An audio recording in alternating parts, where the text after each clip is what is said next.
We are here again for my third lecture in the series for my independent study. Once again, Education Reform 101, winter 2014 at the University of Denver.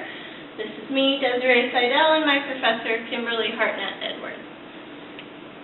Today is going to be History of Education Reform Part 2. We're going to go through the 1900s all the way up to 1999. And I just want to let everyone know that I definitely underestimated all of the events that could possibly take place in the 1900s. It is far more than we went over in the last history lecture, but I have had to squeeze it all in, so bear with me. There's a lot of text on these slides and there's a lot less pictures, but I'm going to do the best I can.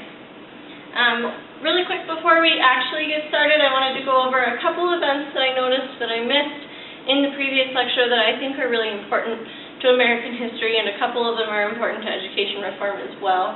So one of them was the Enlightenment, which we've all heard of. It's just a intellectual and literary and philosophical and political movement that happened mostly in Europe, but also influenced the United States. It happened from 1685 to 1815. The American Revolution both inspired part of the thought around the Enlightenment and was also inspired by the Enlightenment. And we talked about John Locke before and how his ideas about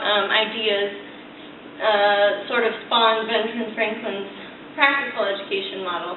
So that's sort of how that one relates to education reform. I also left out the Mexican-American War, which is a really big event, and I think that one problem with studying American history is that often the history is viewed as black and white, and all the other races between those get left out.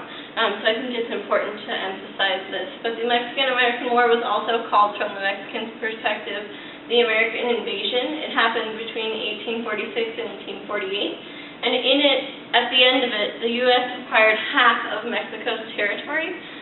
So right now, all the states, Texas, Utah, Arizona, Nevada, Colorado, half of California, all of that was Mexico. The war ended with the Treaty of Guadalupe Hidalgo, and in that treaty there were a couple things. First of all, we got all of that property. We paid Mexico like $15 million for what they were losing, but we also made 3 promises to the people who lived in the area that we took over as Mexicans, who now had to choose either to migrate further into Mexico or to stay and become U.S. citizens. And the 3 promises we made those people were that they could keep their property, they could continue to practice their religion, and they could maintain their culture and their language.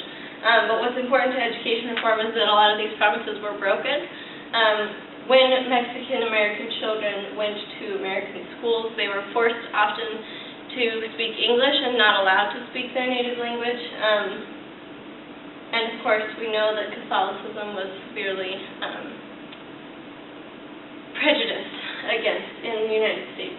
So, and then we move on to the U.S. Department of Education, which I actually did talk about in the Process of Education Reform lecture, but I wanted to make sure it was included in the history section too. So it was founded in 1867. It was not a cabinet-level agency at the time. It focused on data, statistics, and the library that it had created until the 1950s. And then the rest of it we'll talk about a little bit today. And then in 1870, we also had the 15th Amendment, which gave African-American men the right to vote. And we'll get into a couple other African-American reforms later. In the 1900s, we'll get started. Theodore Roosevelt was president from 1901 to 1909. In 1903, the Wright brothers tested the first powered aircraft at Kitty Hawk, North Carolina.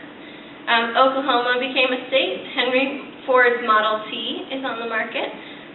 William Howard Taft is president from 1909 to 1913. And then in 1900, just sort of a trend, we have more than 300 normal schools. Those, remember, are the schools that educate teachers on how to teach. And at this time, they're designed to teach teachers, and they exist all throughout the United States. In 1907, W.E.B. Du Bois founds the National Association for the Advancement of Colored People, the NAACP, and advocates for expanded educational opportunity for Blacks.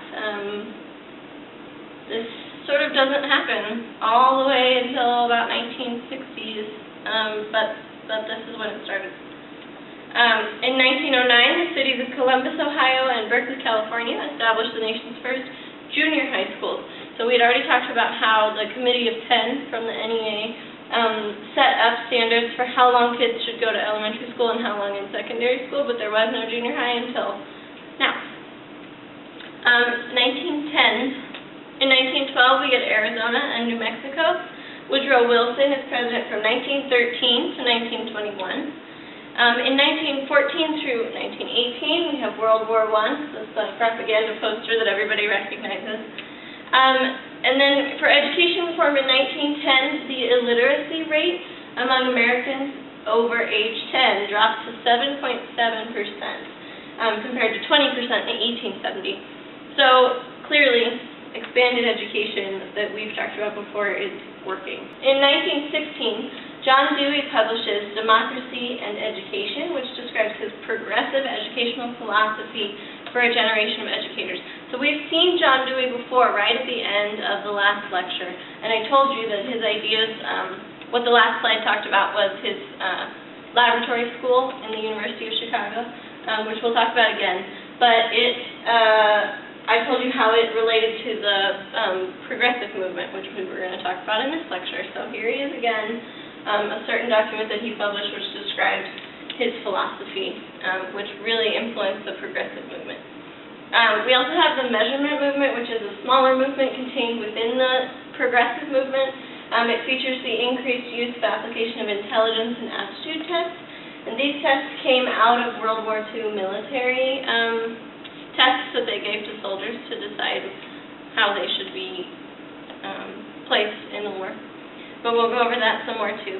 In 1917, Congress passes the Smith-Hughes Act, which is the first federal program for education of any kind, and it supports vocational education. And then in 1918, all states have enacted laws requiring full-time school for all children until they reach a certain age. So these are the compulsory education laws. We saw the first one in Massachusetts, but by this time all schools have actually enacted them. All states, sorry. And then also in 1918, the Commission on the Reorganization of Secondary Education issues the Cardinal Principles of Secondary Education, which counters much of the Committee of 10's recommendations. So we're going to look at that in a lot more detail in just a second. And then in 1919, the Progressive Education Association forms, giving organizational strength to the progressive movement, which we talked about before with John Dewey, and we're going to go into more detail. So let's take a moment and look at John Dewey. He lived from 1859 to 1952. He was the leading spokesman of the progressive education movement. He was a teacher, professor, and then a chairman of the University of Chicago's Department of Psychology, Philosophy, and Pedagogy. He opened the University of Chicago Laboratory School, which we've already talked about, and he used it to test out his new approaches to education. Some of his ideas and beliefs, so he opposed teaching by recitation, which had been really the dominating manner of getting kids to learn things up until now. He advanced the notion that schools were instrumental to social reform, so he really believed that they could be a way to implement social change in the country. And then he also sought to create schools with an active community life instead of a place set apart in which to learn lessons. So there was interaction between the schools, the students, and the community. And he believed that a child should be viewed as a total organism, and that education is most effective when it considers not only the intellectual, but also the social, emotional, and physical needs of the child. So just basically taking the child as a whole being. And then finally he held that education was a lifelong process, and that the school should be an integral part of community life, a concept that gave support to the development of the community school, which I just have a quick definition here. The community schools are funded under state law, but are run by their own school boards, not by local districts. It's kind of sort of similar to a charter school, but that idea specifically comes up much later. These schools enjoy academic independence to hire their own teachers and determine their own curriculum. They have no religious affiliation and are required to accept students by lottery. It's also kind of similar to a magnet school, but with the lottery proportion, but most magnet schools actually have an application process. Anyway, it's sort of that idea, a school that exists outside of the local control. And then just a quote from him here. Education must represent present life as real and vital to the child as that which he carries on in the home, in the neighborhood, or on the playground. So it's really about making education relevant to students, making sure that they're interested in what they're learning, and that it's relevant to the way that they live and what they're going to do, instead of preparing all students for the same college. It's about what the kids want. So now we'll look at the progressive movement as a whole. Finger painting was apparently one of the bright ideas that they used a lot in the progressive movement. So some of its goals. So there's a lot here that's not on the slide that I'm just going to go over verbally. So actually before I start with the goals, a couple things. There's a quote from the book that I read that says that the goal was to focus, or the progressive movement focused on targeting instruction for practical subjects that would fit the future occupations of most students whose members were steadily climbing due to immigration prosperity and the implementation of laws preventing child labor. So these are no longer just the kids of the elite or the middle class or anything like that. This is all children, and it's focusing on education that's going to be useful for them. It rejected the conservative tendencies of the U.S. educational system, which they thought ignored the benefits of modern science, like understanding of how learning works, and how to teach science and things like that. Authority of American education shifted in the progressive movement from superintendents to professors in schools of education. So this is a unique period in the history of education reform where it's not the state legislators or the district school boards or the superintendents who are making real changes in the schools. It's actually philosophers and educators and professors of education who are writing books and publishing their ideas, and these ideas are taking hold in all of the schools without any real, or without very much legislation to follow. So that's sort of unique. So now we're going to the goals. Some of the goals, there's 4 here. Making school instruction more practical, instructing modern methods of teaching that recognize students learn in different ways. So that's sort of part of the idea of doing finger painting, that there are tactile learners and auditory learners and so on. Giving more attention to the health of students and making education into a profession, and in doing so, reducing the school-related influences of lay people, especially in poor and immigrant neighborhoods. So that's sort of a little bit confusing, but it's the idea that instead of it being a school that's guided by what the people in the community and immigrant and poor communities just think is important to teach their children, it's a profession that's guided by professionals who are instructed in how to teach and influenced by the ideas of educators and so on and so forth. The movement supported the creation of centralized school bureaucracies and civil service systems, particularly in urban districts. So it's a little bit confusing because they stood for some things that sort of seem opposite.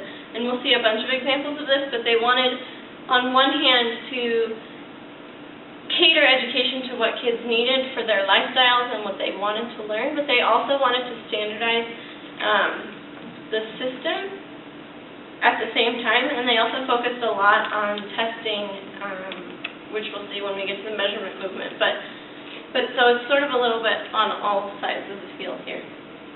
The movement also attacked the high school curriculum. They said that it was rigid, elitist, and an obstacle to social progress, particularly for the masses of the poor and immigrant students in urban schools.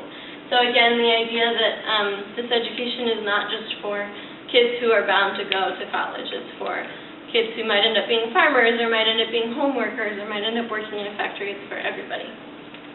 The key ideas, there are 4 again. Education was a science, and the methods and results of education could be precisely measured. So we see here again these ideas that it should be standardized even though it's catered to individual students, because you can actually measure exactly what the best way to do these things is. The methods and ends of education should be effective effectively derived from assessing the innate needs and nature of a child. So this is where aptitude tests came in, where they're giving you a test that says what you're going to be good at and what you might be interested in, and then they're catering the methods and ends of education to those aptitudes. The proper approaches and outcomes of education could be determined by assessing the needs of society and then fitting the student for his role in society. So one of the later progressive theorists believes actually that, for example, if agriculture is suffering in the country at large, the education system should address that and provide better agricultural education. So it's really, again, that education is a means for social reform, and that you should continually assess the needs of society and then use education to fill those needs. And then finally, number 4, education could effectively reform society. That's kind of what I just said. There was the social efficiency movement within the progressive movement, and a couple things that it found important. The value of academic subjects was evaluated by the degree that they served the purpose outside of the classroom, so this sort of goes into assessing the needs of society and things like that. Many academic subjects, or at least the traditional approaches to them, lacked relevance for the great majority of students who would most likely become workers and homemakers after they left school. So again, this is catering education for what the kids really need. And then there's the Massachusetts Commissioner of Education, David Sneddon, who believed that students should be assigned to different curricular tracks based on sociological criteria, that these differentiated curricula could be, and that these differentiated curricula could be implemented for students by the age of 14 by scientifically trained educational experts. So we see tracking later. I mean, I even heard of tracking when I was a student, and it had changed. It wasn't so much like you're going to be a farmer or you're going to be a factory worker, but it had to do with your aptitude, your IQ, your test scores, and then you got tracked for the classes that they thought you could handle and that would be most useful to you.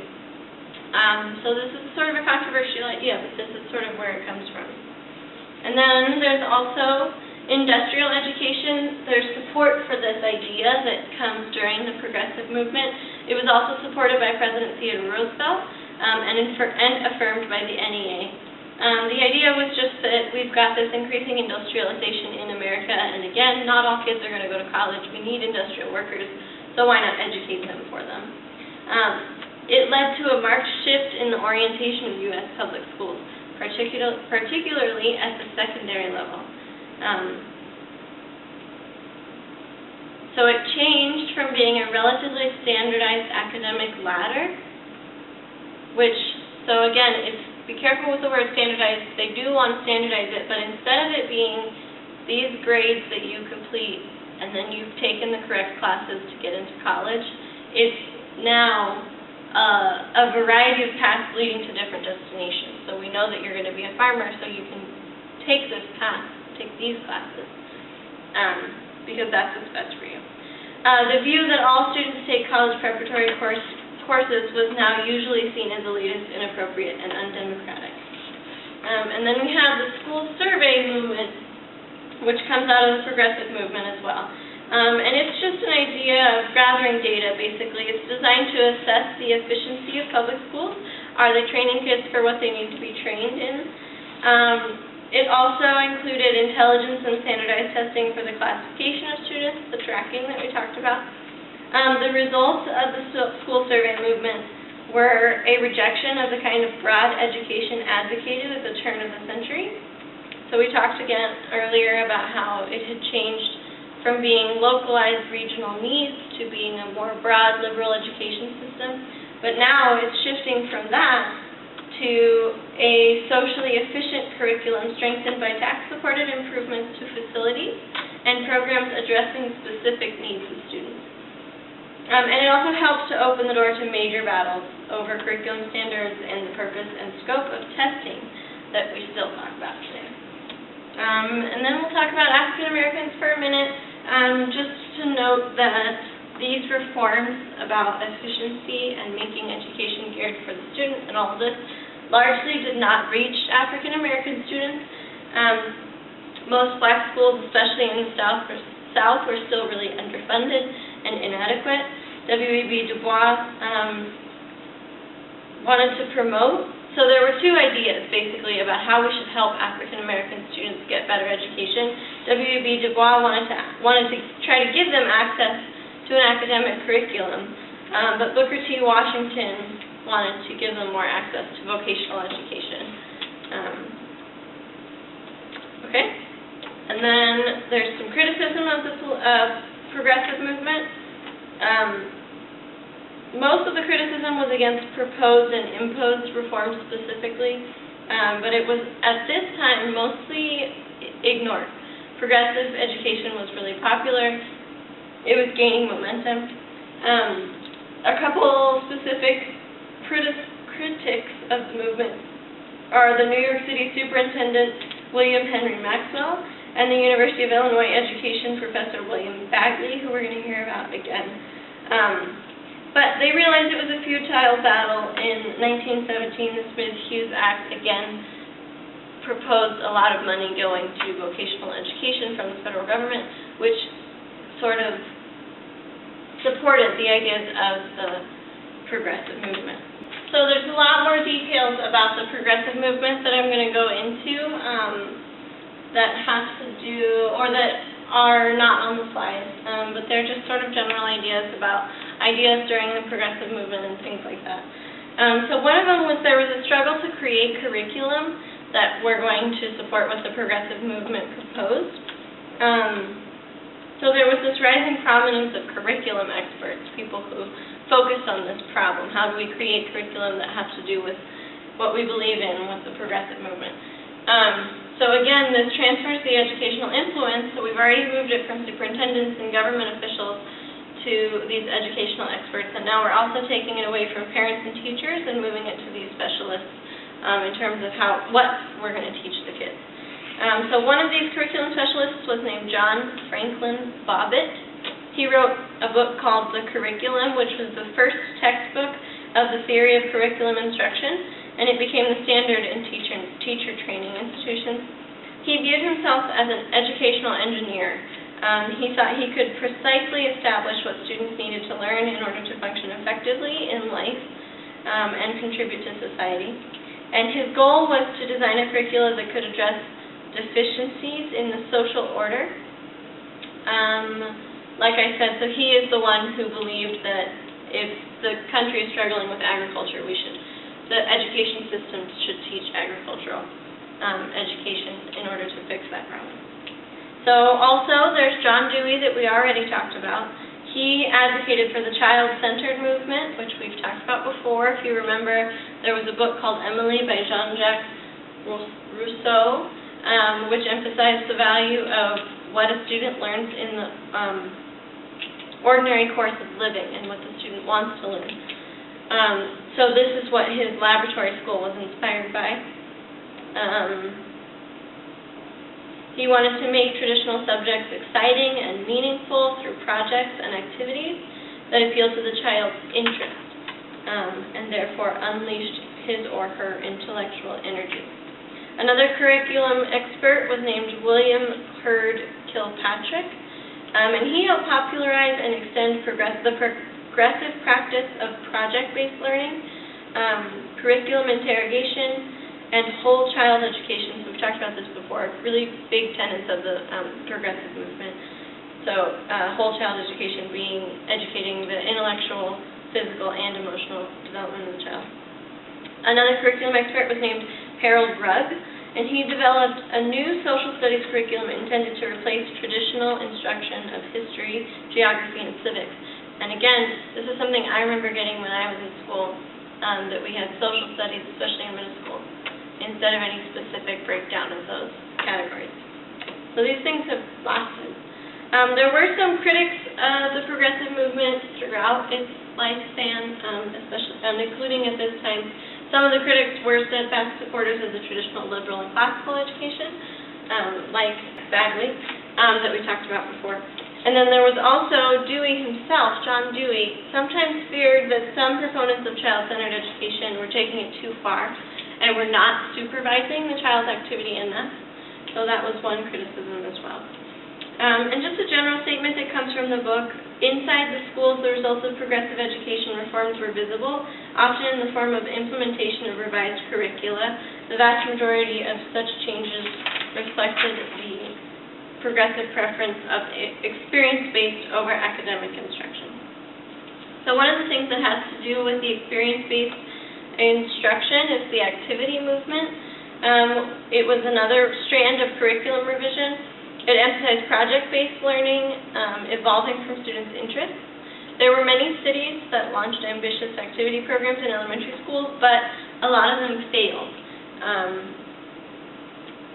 to do anything drastic. So they changed these things, but really the overall traits of the classroom, like the physical layout, the class size, the rules, the evaluation, and the supervision, were only marginally affected.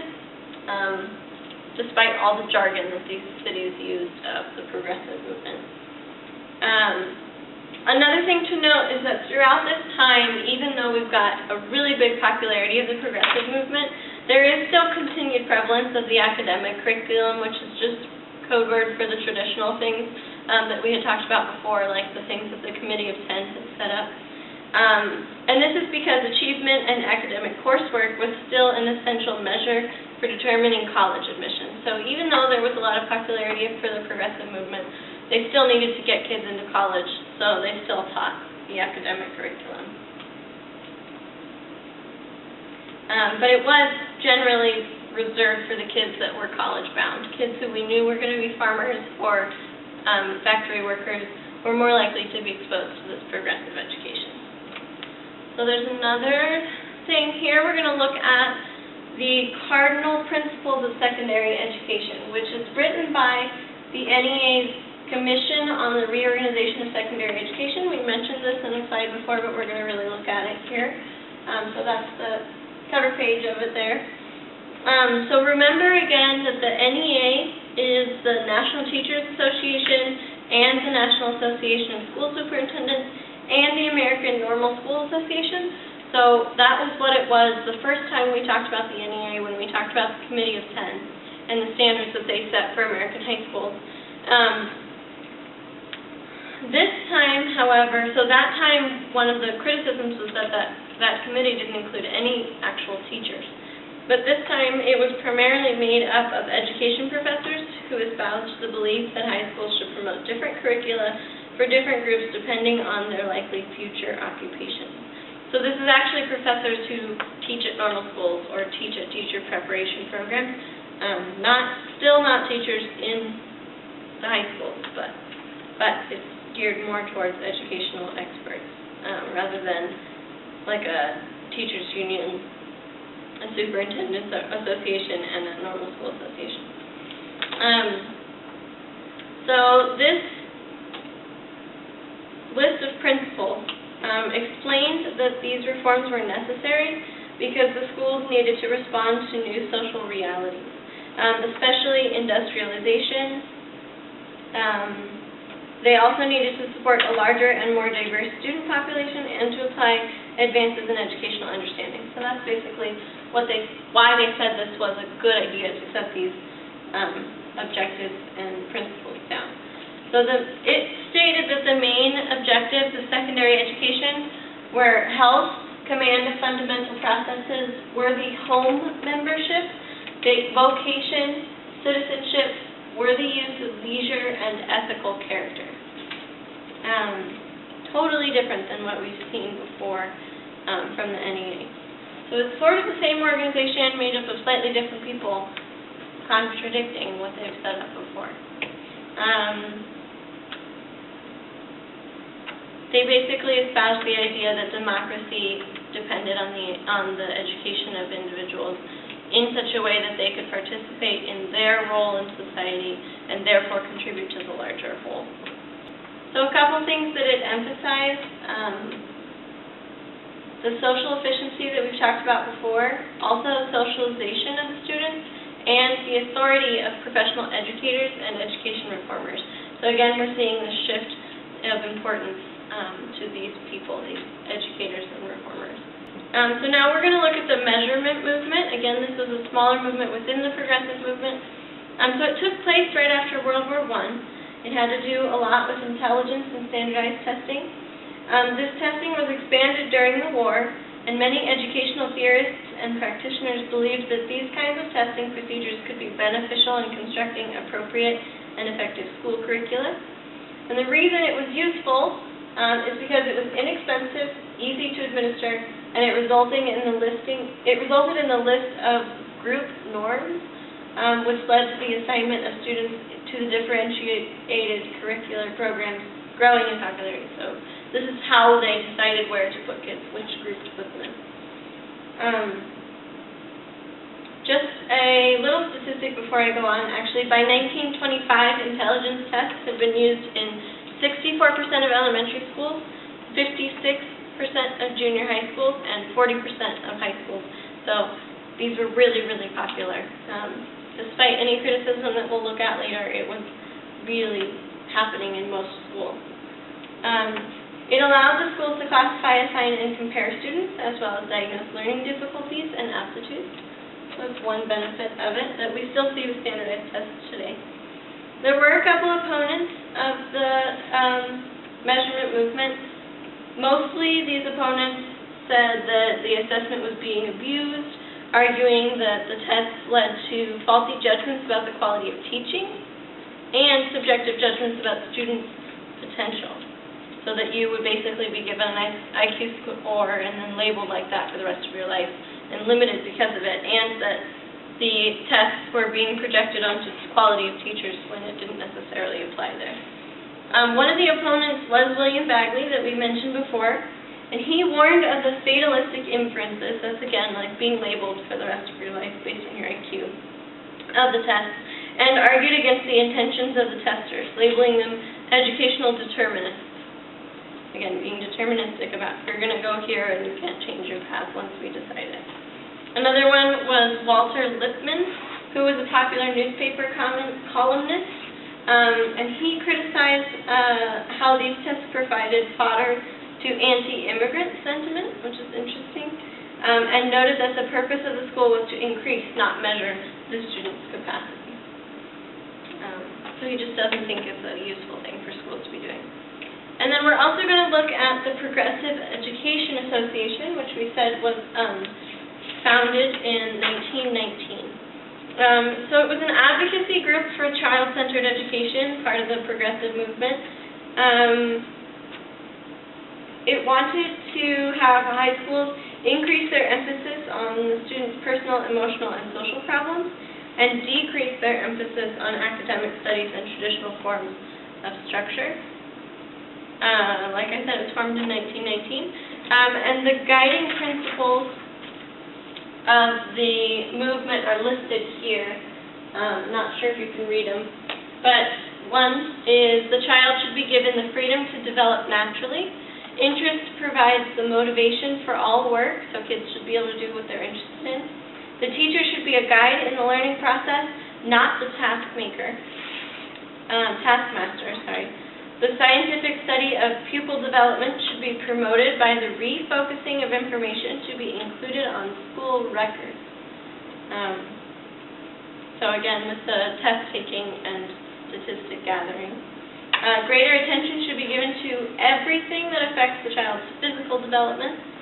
The school and home should cooperate to meet the natural interests and activities of the child, and the progressive school of thought should be a leader in educational movement.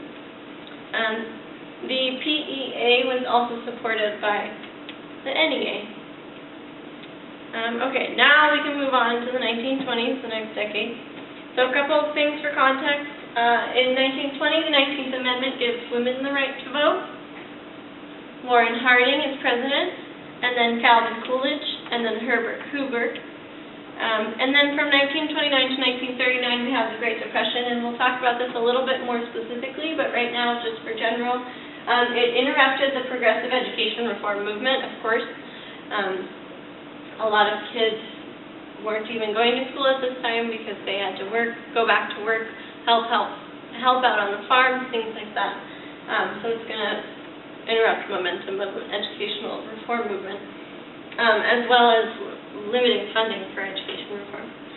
It also, however, galvanized its proponents who viewed the crisis as an example of how schools needed to reform society. So a couple of proponents of progressive education actually saw this as like oh, see, like I said, we should use education to fix these social problems. But no events specifically for education reform in the 1920s. In the 1930s, Franklin D. Roosevelt is president. And then we have World War II from 39 to 45. In terms of education, we've got in 1932 the Progressive Education Association begins an 8-year study of 3,000 high schools, which results in a report showing the academic and social benefits of progressive education. So I have a couple more details about that here.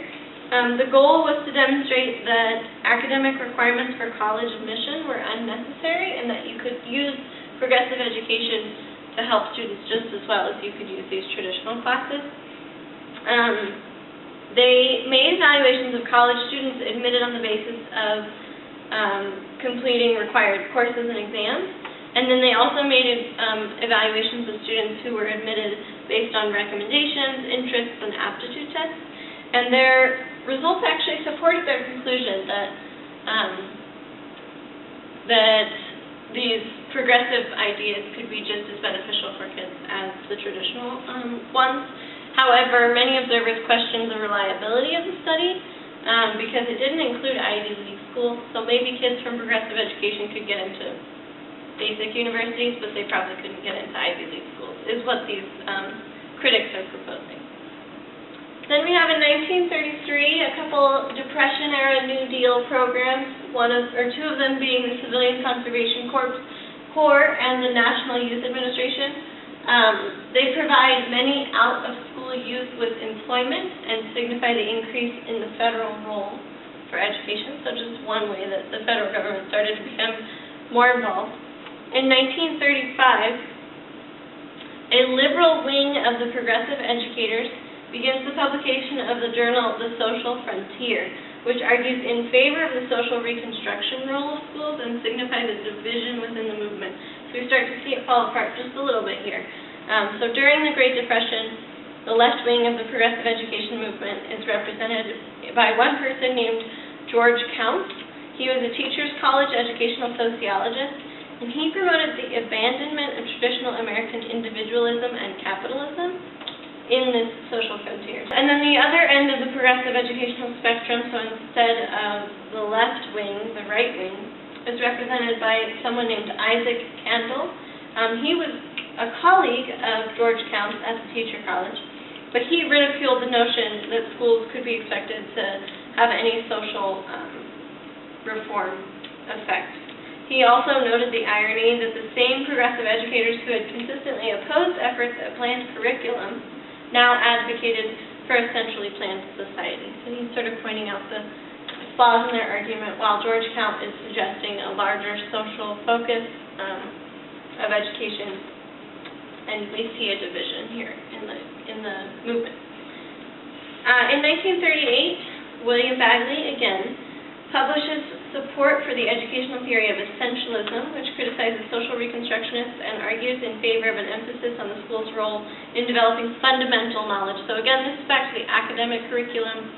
He's supporting these traditional essential schools that focus on specifically those things. So by this time in the 1930s, the progressive movement has spread everywhere. There's a quote from a magazine that says that no school has been untouched by the progressive movement. However, it is highly criticized also at this time. So we already have Bagley and other essentialists arguing for academic traditionalism. They stress rigorous standards and a common academically oriented curriculum. We also have someone named Robert Maynard Hutchins and Mortimer Adler. These are just names of people who were also against the progressive movement. Mortimer Adler brought Robert Maynard Hutchins to the University of Chicago in order to advance his Great Books curriculum, which focused on classic works which they believed could help counter what they viewed as anti-intellectual aimlessness of many progressive education reforms, such as child-centered education. So again, they're just proponents of academic traditionalism, classic education. There were defenders of the progressive movement still, of course. One of them, again, was John Dewey.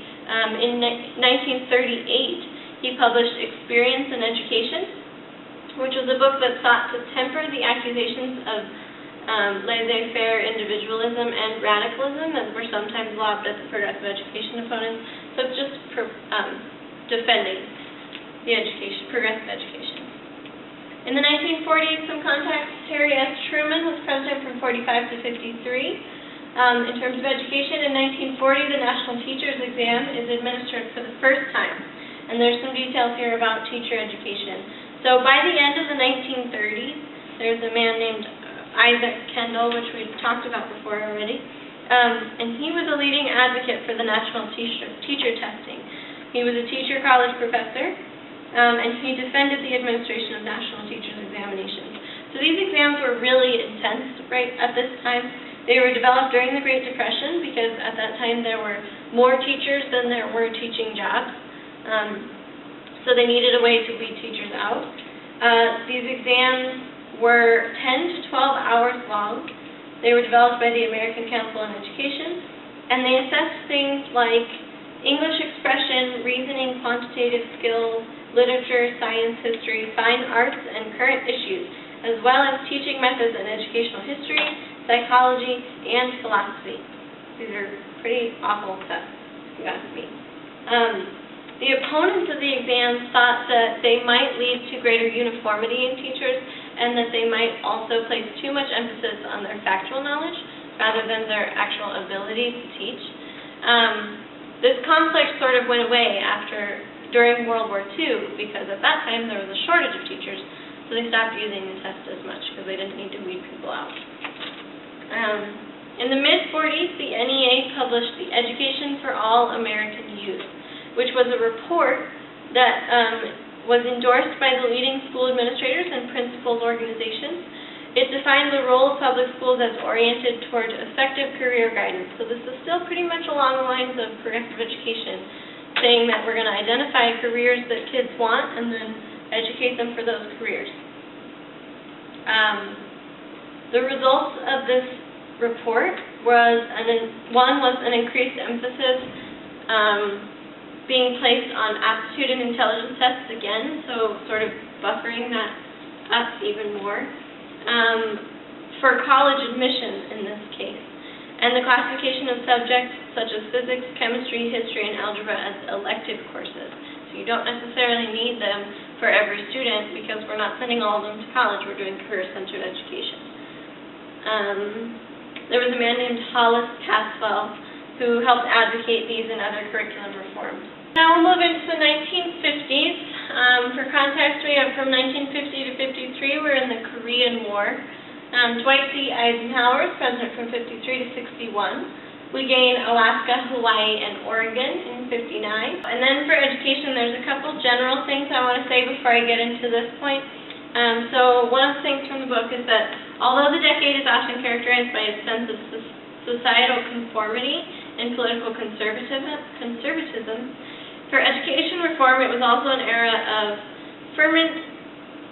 significant ferment in education reform, and led to many of the battles that were coming up in the following decades. There were a lot of criticisms of public schooling at this time. The people who criticized public schooling were those who believed that a jargon-intensive education establishment, disconnected from parents and community, had lost sight of education's central purpose of developing the knowledge and intellect of student in favor of efforts to place young people within society according to their perceived personal needs. So there were just people who plain thought that it had gone off track and lost focus on what was really necessary for education. There were also people who were more religious and culturally conservative, and they worried that public schools would become too secular, undermining the nation's moral and spiritual foundation. There was also a common complaint that while schools of education required the study of teaching methods, they did not require teachers or administrators to be very well educated, And they evidenced this idea with the fact that academic studies in high schools were being de-emphasized. Remember, we said that a lot of schools allowed you to take things like algebra as an elective, so they said that must be evidence of these teachers not really knowing what they're talking about. And they used statistics to support their argument. High school enrollment in academic subjects such as physics, foreign languages, and geometry had significantly declined since the beginning of the 20th century.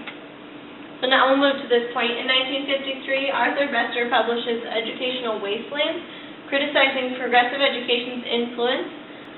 In 1954, the U.S. Supreme Court ruled 9-0 unanimously in Brown v. Board of Education, which segregated educational facilities, which stated that segregated educational facilities are inherently unequal and orders an end to racial segregation in education. So at this time, right before this was passed and even after this was passed, African Americans were among the most dissatisfied participants in the public education system. But with this ruling, that frustration could no longer be ignored. We already know it prohibited state-imposed racial segregation in public schools. However, despite this ruling, education of African Americans still suffered. There was resistance to the ruling in the South, first of all, and in the North, white flight continued to cause problems because it led to the deterioration of urban schools. There was a man named Kenneth Clark who was the researcher who worked to demonstrate the harmful effects of segregation in the court case, and he advocated an emphasis on raising standards in the underachieving larger urban schools, which usually had really high African American populations. His call for higher standards was largely ignored because of the other political and social struggles that were going on in the 1960s. So it didn't really affect anything, but that was his idea. In 1955, the motion picture Blackboard Jungle, portraying a chaotic urban public high school, is released. So this fueled criticism, another group of criticizers of public education in the 1950s, who were fueled by McCarthy-era fears of communist influence. They blamed lax public school standards for such ills as diminished respect for authority and decreased school discipline, which is what this movie portrayed and supported. Because of all of this, at this time there was also an increased a push for an increased recitation of the Pledge of Allegiance, and in 1954 they added the words "under God" to the pledge. And this push gained momentum, as did calls for more school prayer. However, in 1962 there was a Supreme Court case called Engel versus Vitale, which ruled that public schools may not require the recitation of prayer. So they lost that battle. But there was a long time where the Pledge of Allegiance was required in a lot of schools because of all of this fear of this lack of discipline and lack of moral and spiritual presence in schools. And then also in 1955, Rudolf Flesch publishes Why Johnny Can't Read, which started a national debate about the quality of reading instruction and also generally about curriculum instruction. So the book argued that modern reading approaches such as the look-see method in the Dick and Jane readers, often used in elementary schools, were not effective as traditional phonics instruction. So there's a quote here from him. He says, "Reading isn't taught at all. Books are put in front of children and they're told to guess the word or wait until the teacher tells them, but they're not taught to read." So this started a debate, like we said, and it was accepted, this book and this idea was accepted by reviewers and the general public, but it was rejected by prominent educators. It also inspired a man named Gene Chall of the Harvard Graduate School of Education to do a study to find out if there really was a difference between these look-see methods from Jane and Dick and the traditional phonics education of reading. It was a 3-year study, and it concluded that both approaches were actually effective, except that phonics instruction was better for young readers and those of lower SES backgrounds, which is interesting. So in response, a lot of textbooks in the 60s focused on phonics, but this trend was temporary. And then finally, also in 1955, it didn't end up on the slide, but also in 1955, the PEA, the Progressive Education Association, is unable to raise sufficient money or recruit members, so it closed its doors. And the progressive movement is increasingly mocked. There's a song that comes over here. It was written by Tom Lehrer, and it's called New Math. It says, "Hooray for new math, new hoo-hoo math. It won't do you a bit of good to review math. It's so simple, so very simple, that only a child could do it." So it's mocking these new ways of doing things that the progressive movement has suggested. By this time, when the PEA has to shut its doors because they can't raise enough money, it's really starting to fall apart in popularity. In 1957, Dwight D. Eisenhower has to send federal troops to ensure the safe passage of black students integrating the Little Rock, Arkansas Central High School. So Brown v. Board of Education was in 1954, and this is 3 years later that we still need troops to accompany African American students walking into school. In 1958, so this is largely in response to the Soviet Union's launch of Sputnik, President Dwight D. Eisenhower signs the National Defense Education Act, which increases funding for science, math, and foreign language curricula, and raises the federal role in elementary and secondary education. Clearly.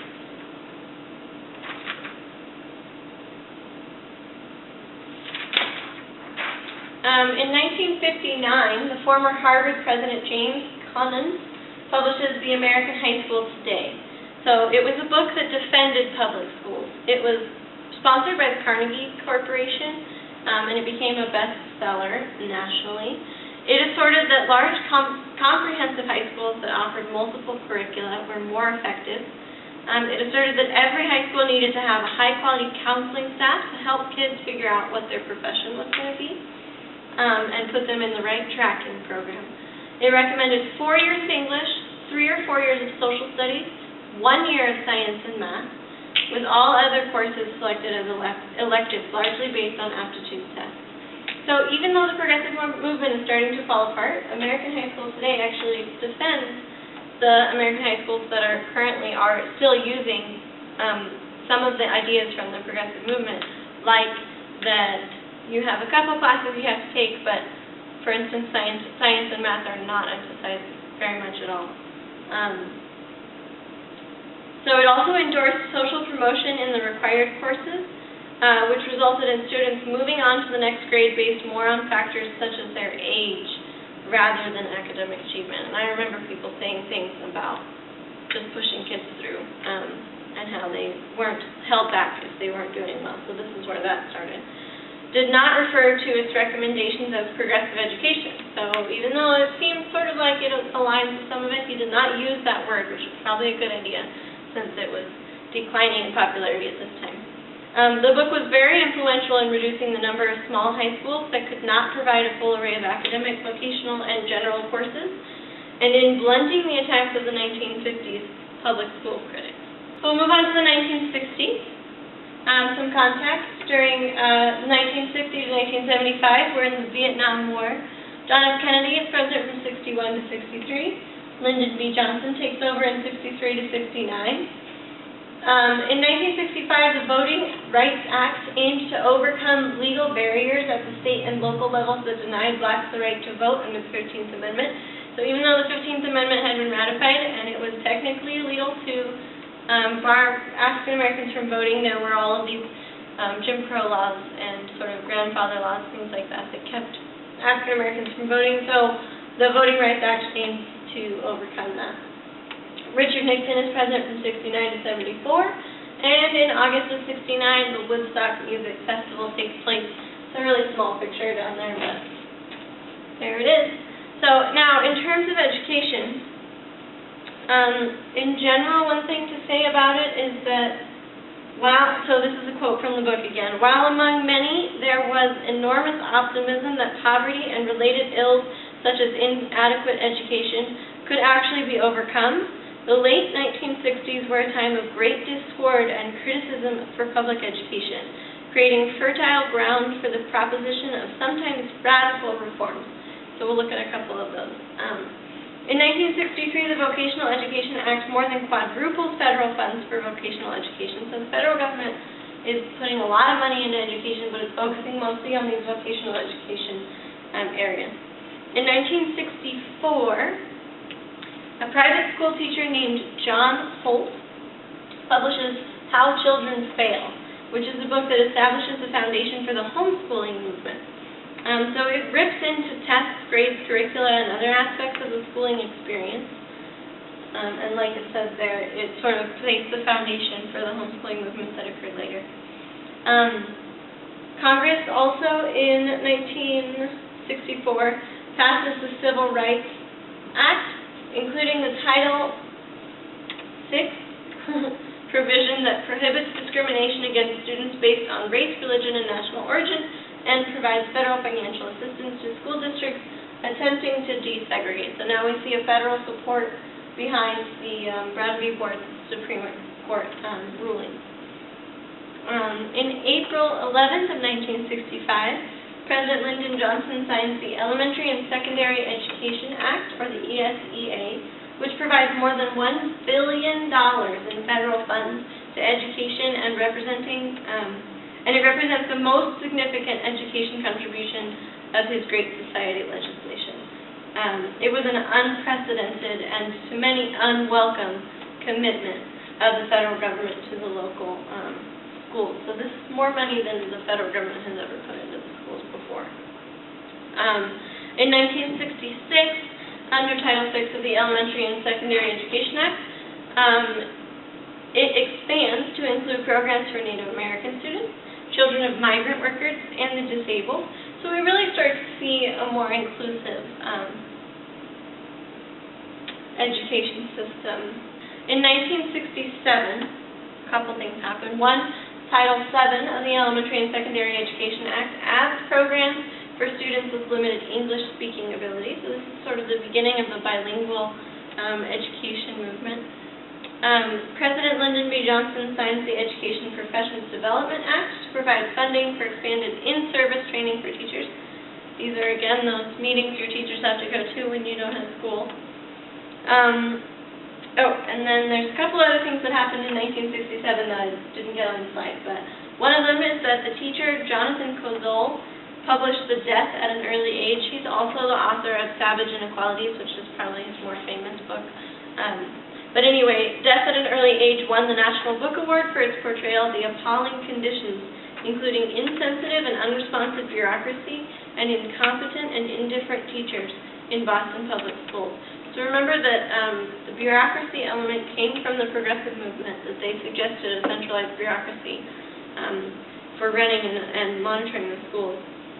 And now he's criticizing the bureaucracy as being insensitive and unresponsive. And then also incompetent and indifferent teachers. So we're still having struggles with teacher preparation. We've had the test assigned, but it lost popularity in World War II, and now it's sort of coming up again as an issue. Also in 1967, the publication of a book called The New Republic, the publication in The New Republic of a series of articles by American social critic Joseph Featherstone.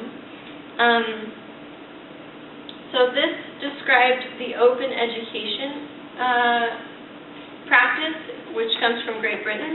And he said that the routine of the day is left completely up to the teacher, and the teacher in turn leaves options open to the students. So we're going to look at the open education movement a little bit later. But this is when the articles are first published about it.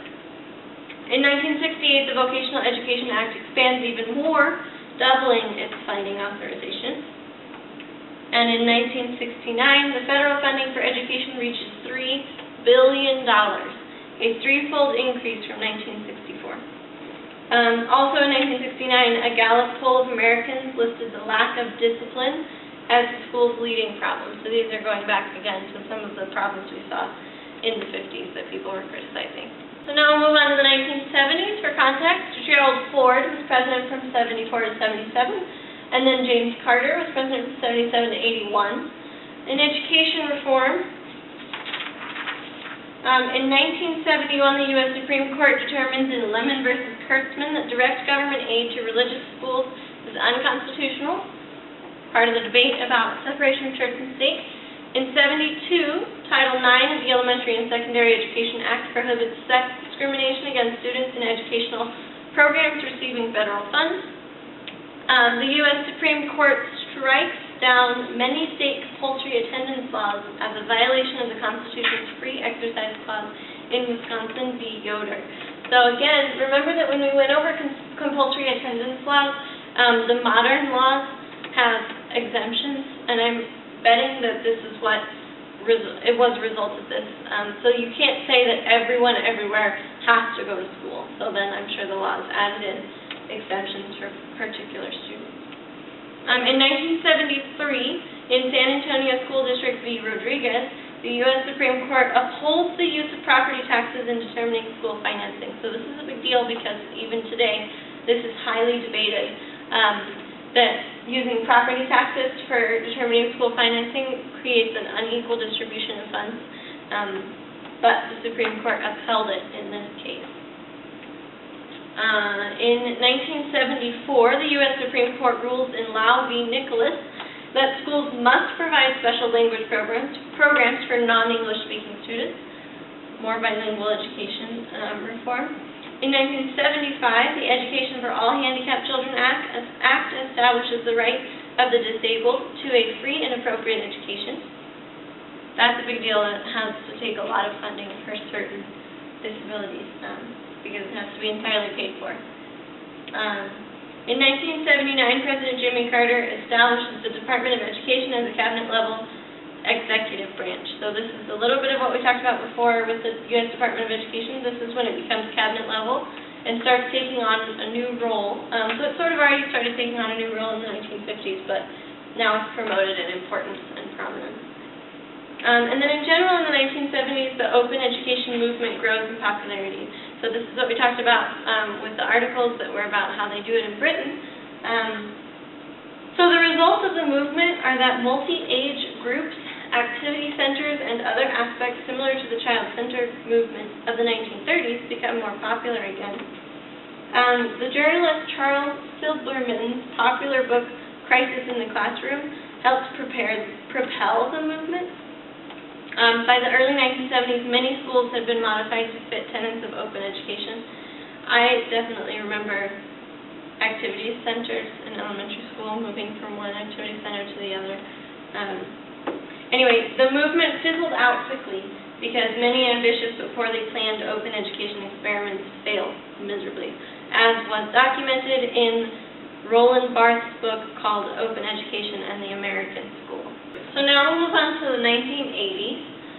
For some context, Ronald Reagan was president from 81 to 89. George H.W. Bush was president from 89 to 1993, which was the year I was born. And then in education, so there's one general note I want to make about education before we move on. One of them is that there were some real and perceived problems from the 1960s and 70s.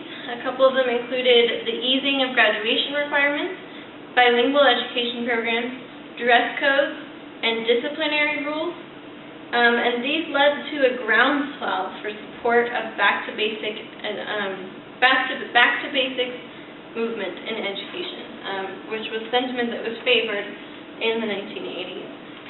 In 1981, President Reagan signed the National Education Consolidation and Improvement Act, which combines federal education aid into several large block programs, which is really saying that he decreased funding for education and tried to consolidate the programs for education so that it was less expensive and less redundant.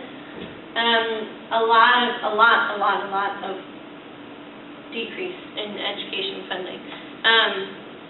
We talked about this before in the Process of Education Reform lecture, that one of the things that he did was appoint Terrell Bell, who we'll talk about a little bit later. But that was really the only thing that sort of saved education reform at all during Reagan's presidency, because otherwise it was a whole lot of downsizing. In 1983, So, A Nation at Risk, which is a report released by the National Commission on Excellence in Education, which is the commission that Terrell Bell started in the U.S. Department of Education. And this report blasts the rising tide of mediocrity in schools and sparks the current education reform movement. So this is really where everything that we talk about today started. Although, of course, we saw a lot of the issues come up earlier, but this is current education reform movement's beginning. The report warned of the dire consequences of U.S. educational decline. It charged that lax academic standards in the American schools were clearly related to the drop in behavioral standards, and that the failure to address these conditions would result in an educational catastrophe. There's a quote here that says, "If an unfriendly foreign power had attempted to impose on America the mediocre educational performance that exists today, we might well have viewed it as an act of war." So, pretty extreme rhetoric here, talking about how terrible, terrible, terrible education is right now. It asserted that 4 aspects of schooling needed to change: content, expectations, time, and teaching. It claimed, so there's a lot of things it claimed, it's going to be a long list here. 1, it claimed that high school had become homogenized, diluted, and diffused to the point that it was a cafeteria-style curriculum in which appetizers and desserts can easily be mistaken for main courses.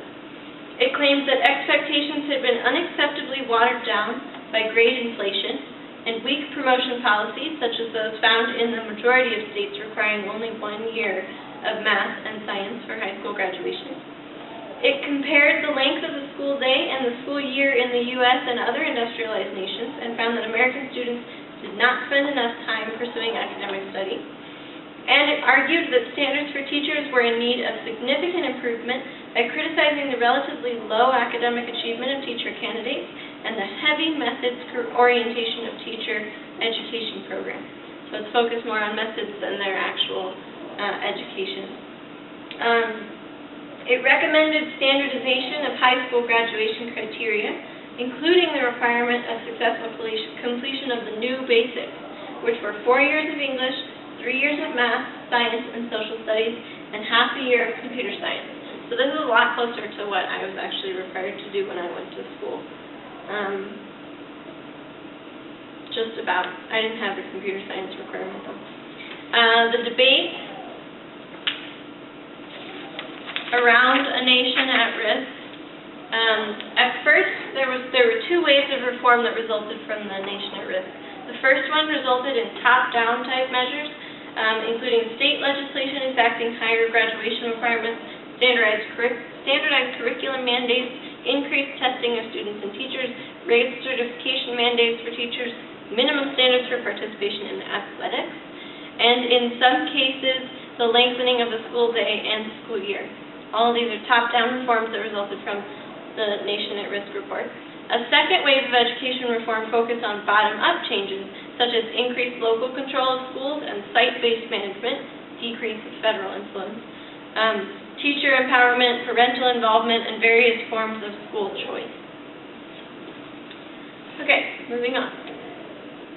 So at this time, there's 2 major schools of thought on curriculum, and they're pretty much the same as they have been before. There's the modern tradition of progressive education. So it's progressive education, but it's modernized a little bit, not quite as extreme as it was when John Dewey was really the spokesman of it. And this is represented by Ted Sizer, who was the former dean of the Harvard Graduate School of Education. He published a book called Horace's Compromise, which advocated a new wave of progressive education, including increased local control, parental involvement, and de-emphasis of standardized tests. Sizer also starts the Coalition of Essential Schools to help promote his idea of education reform. So this book melded traditional progressive education principles while shedding some of the more discredited notions of the movement. It decried the low expectations and dull routine of U.S. high schools. It advocated for increased authority for the teachers, administrators, and parents at local high schools, and it recommended greater emphasis on demonstrations of mastery rather than reliance on standardized tests. The coalition of schools was used to advance the reform ideas. One example of it was the Central Park East School in Harlem, which was led by Deborah Meyer, who was a prominent education reformer. And by 2000, more than 1,200 schools were a part of this coalition. The second curricular school of thought is the academic curriculum, the traditional classical education curriculum, which is emphasized by E.D. Hirsch. In the early 1980s, Hirsch was an English teacher at the University of Virginia, not very well known. But in 1987, he published a book called Cultural Literacy, which emphasized the importance of creating a common, explicit curriculum in schools. And it was published and became a bestseller. The purpose was to transmit the basic information needed to thrive in the modern world to every student. No more tracking, no more this is what you're going to be, so we'll educate you on that. Just everybody gets the same common classical academic education. It claimed that the understanding of a common explicit curriculum was the only way of combating the social determinism that condemns students to remain in the same social and educational condition as their parents. So this, again, remember, is an argument that was posed against the progressive education movement before, saying it's educational determinism to tell a kid you're going to be a farmer based on your aptitude test, so we're only going to give you agricultural classes. So he's saying giving everybody the same education is the only way to combat that educational determinism. So critics of Hirsch, they disparaged his dictionary-like collection of information as trivia. But the book sold over 1 million, and a lot of people found it relevant. So moving on, in 1988, the Illinois State Legislature approves the Chicago School Reform Act, which shifts significant powers and money to the local schools. Elected school councils are created with the authority to hire principals and approve local education spending plans. So some local control here. Vice President George H.W. Bush campaigns for and will win later the presidency by promising to be the education president, and it was a big deal during his presidency. Retired teacher Ray Budd, or Bood, I'm not sure how to say his name. He writes Education by Charter, Restructuring School Districts, which proposes charter schools as a method of providing schools with greater flexibility and accountability for student performance. So this is a big deal now, determining if they're effective and if they're a useful tool. And then also in 1988, American Federation of Teachers President Albert Shanker endorses the idea of charter schools in speeches and editorials. So they gain a lot of popularity at this time. In 1989, Reagan concludes his 2 terms in office with a 17% drop in federal funding for elementary and secondary education compared with the beginning of his administration. So big deal. Like I said, he decreased funding for education a lot. Also in 1989, which is not on the slide, President George H.W. Bush's Education Summit, so this is what I was saying, it was a big deal during his presidency to be the education president. He had a gathering of all the nation's governors to promote the national education goals.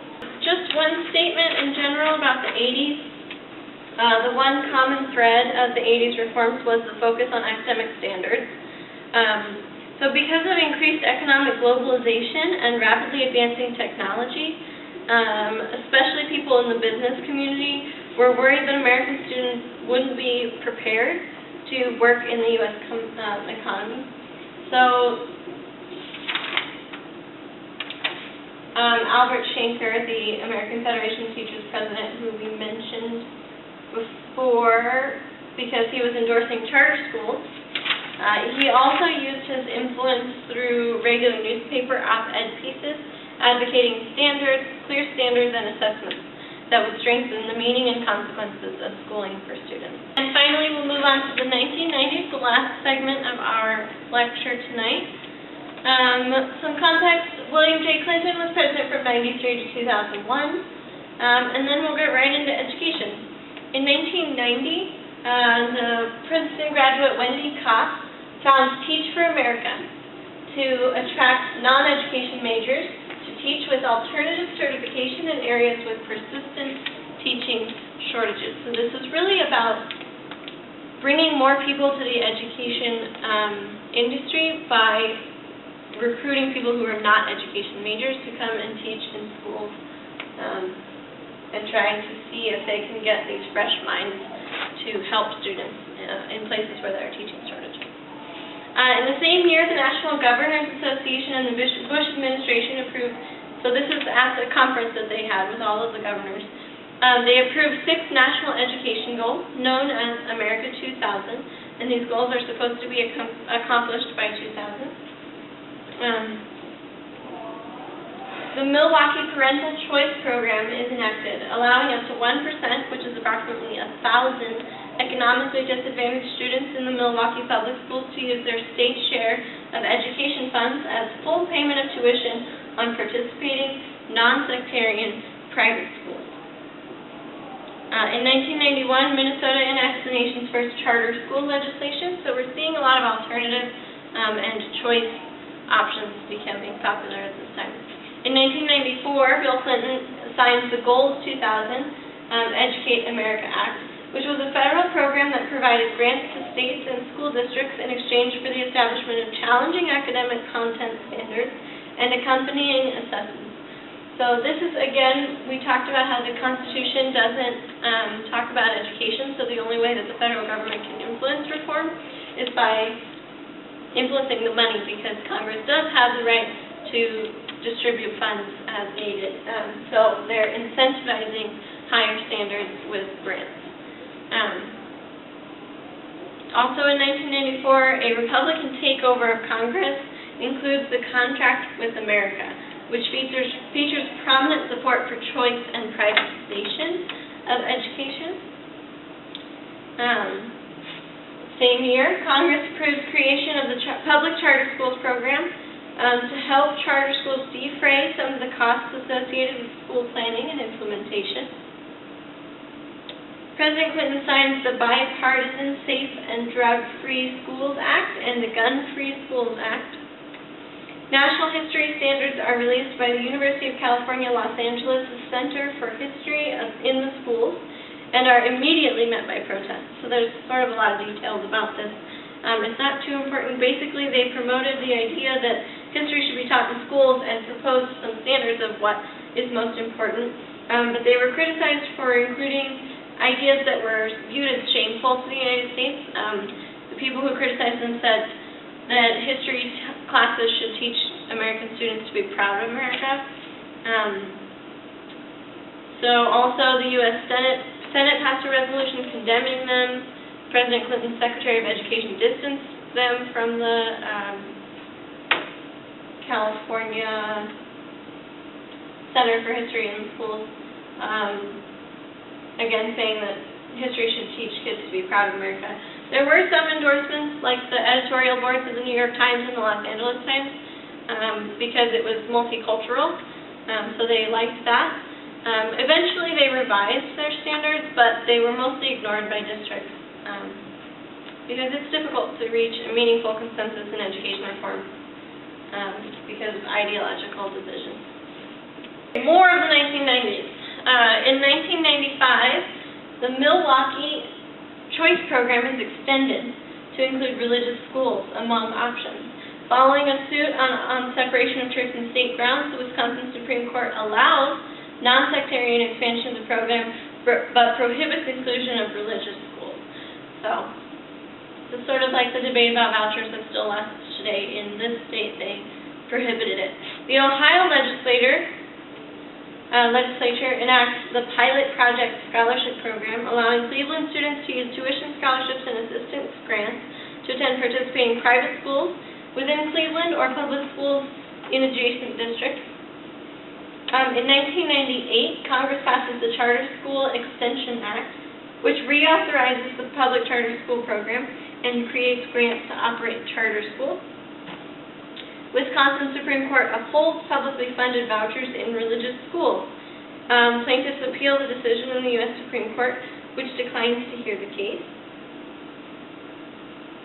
So at first they prohibited the inclusion of religious schools, then they uphold the use in religious schools, but it gets appealed, and the Supreme Court declines to hear the case. In California, voters overwhelmingly approve a ballot initiative that effectively eliminates the state's bilingual education programs. So we've seen a couple things like this in the western states, especially discriminating against migrant students by not providing for bilingual education programs. In 1999, the Ohio Supreme Court overturned Cleveland voucher program on a legal technicality. The Ohio legislature reauthorizes the program, which is then halted under a judicial injunction, during which current students in the program return to their schools of choice. So there's a lot of back and forth, especially in Ohio and Milwaukee, with voucher programs. In the same year, Florida enacts the nation's first statewide voucher program as part of the A+ Plan for Education for students in chronically failing schools, defined as failing to meet minimum standards 2 out of 4 years. It's an education reform law that includes the United States allowing public funds to be used at private and religious schools, provisions for special education vouchers, and corporate tax incentives to support vouchers. The law has survived legal challenges, although appeals are pending. This book was published in 2004, so I'm not sure if that's still true. I'll have to check into that when I do recent events in education. On April 30th of 1999, 2 high school students murdered 12 students and a teacher at Columbine High School in Littleton, Colorado, leading to increased calls for zero-tolerance policies that will impose mandatory suspensions for a variety of offenses, including making verbal threats. And the last data point of tonight, the Michigan legislature approves a law to remove the elected Detroit School Board from power and give Detroit's mayor the authority to appoint a new reformed school board. The measure allows Detroiters to vote on restoring the elected board in 2004. So that's an interesting one about really local control regarding some conflict with the school board in Detroit. So overall, in the 1900s, I think the biggest things to remember are going to be the progressive reform movement and the progressive education movement and all of its tenets, and also its competition with the traditional academic curriculum movement. You should also remember the conflicts for disadvantaged students, such as African Americans, bilingual students, students of migrant workers, disabled students, that sort of get resolved throughout the 1900s, although there are still some issues with a lot of those groups. And then we could also look at the increased role of the federal government in education, which definitely happened. It sort of increased a lot, and then decreased during Reagan's administration, but it's still way higher than it was before in the 19th century. And then we could also look at A Nation at Risk and the founding of today's education reform movement, and look at a lot of the big ideas that are being addressed since then and today, like standard setting, standardized testing, curriculum and instruction regulation and standardization, school funding, teacher preparation, vouchers and charter schools, all those things. So we're really leading into what's going on right now, which is going to be the next lecture, which goes from 2000 to today. And that'll be the last one. So everybody, thanks for watching this one, and I will see you next time.